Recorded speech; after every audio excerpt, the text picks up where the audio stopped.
The current phase of my career is finding ways to sustain the expansion of worker-driven social responsibility, not just here in this country, not just here in agriculture, but around the world. My name is Greg Asbed, and I'm a co-founder of the Coalition of Immokalee Workers. The Coalition of Immokalee Workers is a community-based, farm worker-driven human rights organization. The situation in the 90s led them to call this area Ground Zero for modern-day slavery.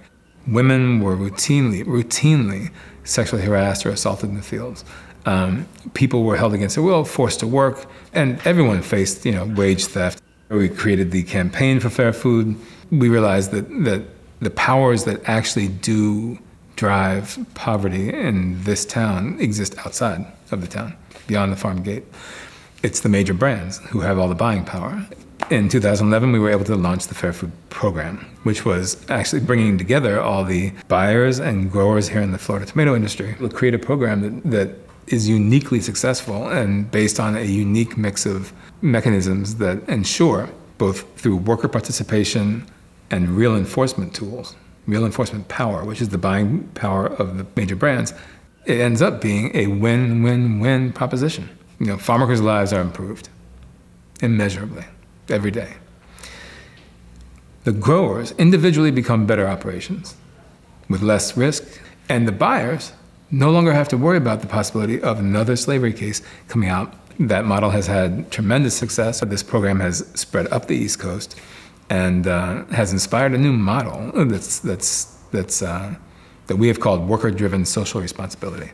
The idea behind worker-driven social responsibility is that there are two central elements. One is worker participation from beginning to end of the process. The other is that element of enforcement. The WSR paradigm can be applied anywhere that there are these global supply chains and there are the major brands who have the power at the top of those chains. Part of my work is the new paradigm itself, expanding that and building it out so that not just hundreds of thousands of more agricultural workers in the United States can enjoy the protections of the Fair Food Program, but millions of more workers around the globe can enjoy the protections of a WSR program. In Vermont, there's an organization of workers there called Migrant Justice, and they've been working for years to protect workers' interests in the dairy industry.